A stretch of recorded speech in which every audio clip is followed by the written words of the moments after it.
Like we volunteered our hours at DMAC or what? Okay, so we're live. So this is our presentation on Des Moines Area Religious Council Service Learning Project that we did.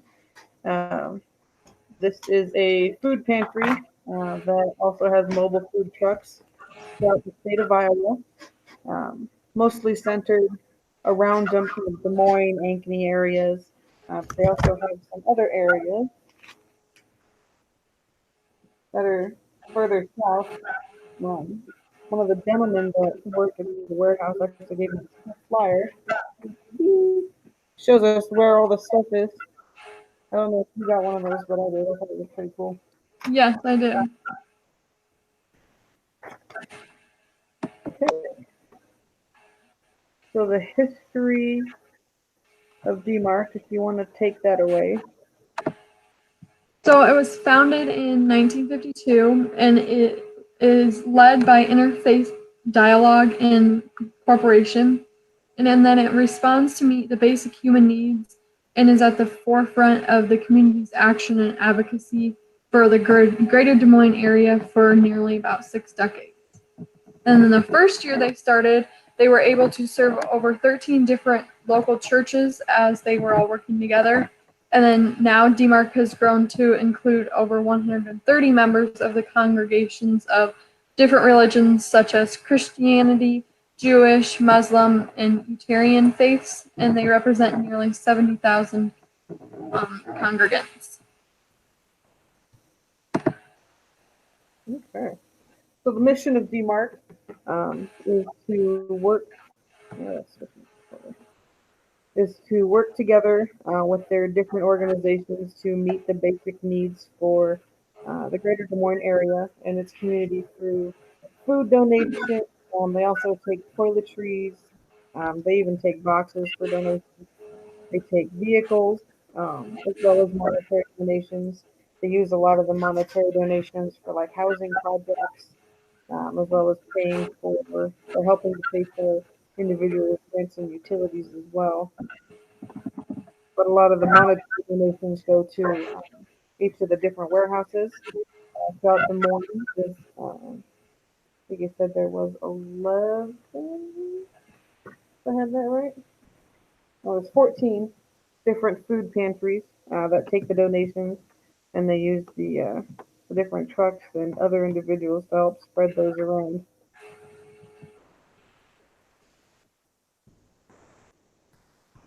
So then all the people they serve, they can pretty much serve whoever as long as they need some type of need. They serve all different ages and genders. They usually serve about 34,000 annually. Like I mentioned before, the different religions, so Christian religion, Jewish, Muslim, Unitarianism, Buddhist, and Native American are some of the major ones. They serve urban and inner-city underserved poverty-based families and individuals, and currently, so far in 2019, they have served 17,888 people. Yep, that's actually a 20% increase from last year, which I thought was really cool. Yeah, I was gonna say in 4 months they've just about got 20,000 already. That's actually really awesome. Right? So the size of DMARC, like I already said, they've got the 14 food partner pantries. They have 29 mobile food pantry sites. They follow 125 local congregations uh, to help with handing out donations. They end up with hundreds of volunteers annually. A lot of them actually come from Mercy and other schools for certain projects, but they also get a lot of people. Like I met a group yesterday that has come every Tuesday for the last 20 years. This group of people that comes in, it's 6 people. They're very quick. They got to spend a lot of time talking with them yesterday, but they get a lot of people like that. They have volunteer truck drivers. In 2017, with all of the donations, monetary and food wise, they actually said their network value was about 1,879,000, which is huge. Uh, and they spread it around. They have the non-perishable food items that they spread, about 600,000. They have about a 3 day supply of food, drinks about 800. And then some of their non-perishable stuff. They also have their personal care products, which is their toilet paper, diapers, personal care items, and then some of their overhead costs, which they're for nonprofit. Most of the cost goes to transportation, technical expenses, in order to support all of the DMARC food stamp partners. But some of the stuff that they put into it, they even put tons of boxes that they reuse in their warehouse. Yeah. And then on their website too, they have like little different video clips that state some of their like statistics and monetary donations and what they use to with those what they buy with those donations that they get. So I thought that was kind of neat how they let the community know throughout their process of what they're actually spending their money on that community members donate. Yep. I actually noticed that, I don't know if you met Rebecca Whitlow, um, Erica, but she was actually one of the ladies that I talked to a lot. She's actually in most of the videos that I found on their website, which I thought was cool. She was super Yeah. nice. Some of the main social issues that the organization has attempt to address is transportation, health, and education. So for transportation, most individuals served have difficulty being able to use a vehicle or basic transportation. And then for health, it's a lack of food, so that can cause people to starve or eat poorly. Or I know DMARC's trying to be more of like a healthy food network, so to provide more healthy options, whereas not just the cheapest option or the quickest or plan to make food. And then for education, children who are hungry aren't really going to be able to focus well in school because they're going to be focused on their stomach growling and being hungry and wanting some food. In 2014, DMARC implemented the newly named Housing Stability Fund with the Polk County General Assistance to provide a coordinated service plan model for housing stability and homelessness prevention assistance throughout the Polk County, streamlining the intake and service delivery processes that make sure the families get the help they need and when they need it. So like in the winter times, or even if there's like an entire family that doesn't have a house they live in, DMARC tries to help them with other organizations or with the county to find a place that they can safely stay. So for us, the nature of our project was we decided to work at the warehouse, the D-Market over on Mulberry Street. Most of our duties included counting donations that were brought in, sorting expired and expired food, and boxing items together, and then placing them on pallets for shipments. There was a lot of sorting boxes and breaking down boxes, as well as recycling some of the overused boxes. Some of the harder we did was creating pallets for shipments and orders. I know one of the ones I did for Ankeny, that the pallet was almost taller than I was, and it was Yeah. all the cellophane. I was like, this is just gonna fall over. I'm not good at Tetris. And then some of them actually have like multiple pallets for like shipment. Right? And then, like I said, John left them here yesterday. That was so messy. The poor guy, he was so upset. The whole thing spilled all over the side of the truck, and we had to kind of try to stack it so nothing would pull out of the boxes. So they also had us cleaning the warehouse. I actually got to volunteer yesterday on how to do the sorting, the expired food, so it was kind of fun. And then laminating. I think you did that one day, didn't you? Yeah, just for a little bit. Yeah. I didn't get to do any of that, but I was okay with it. So how the project that we did contributed to the mission and work of DMAC So by doing our volunteer work and project and all the duties that were just listed, we were able to assist in the speed and effectiveness of demarked shipments and then assist with teaching others to do the same.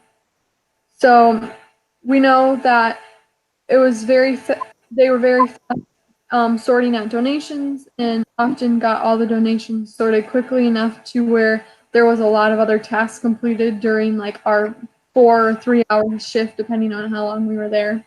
And then keeping the warehouse running smoothly and clean helps focus on other aspects of serving the community so that we know that there are people helping with the basic food handling and they can work on more of administrative tasks that pile up every day.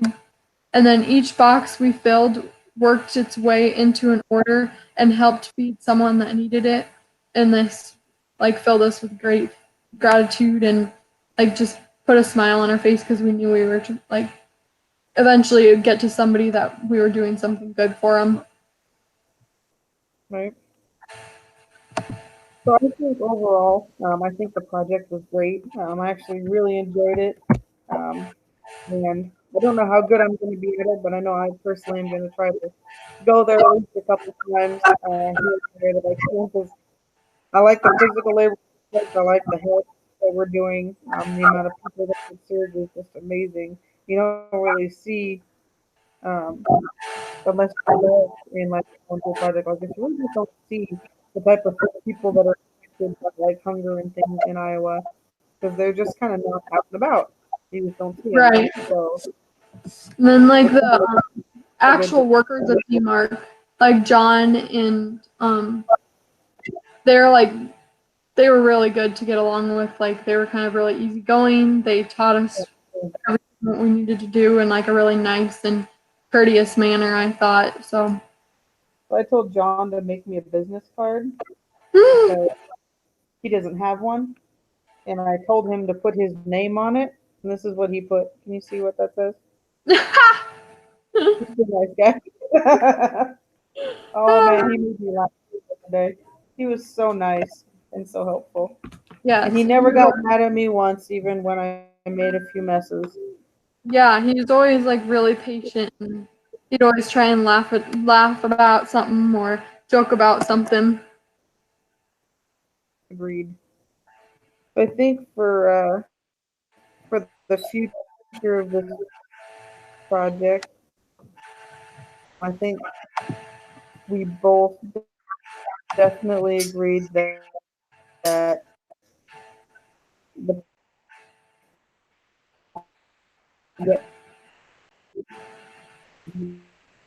the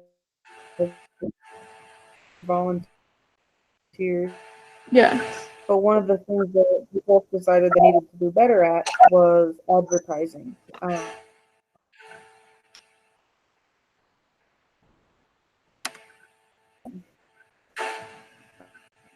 I Mark, I've never actually heard of most of the food pantries in Iowa. 'Cause we Yeah, really just do I honestly had no idea that there were so many of them. you I heard of a couple see, here and there, but don't stop hunger, not mhm. no child should be left hungry, but Yes.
I know, every time. Why?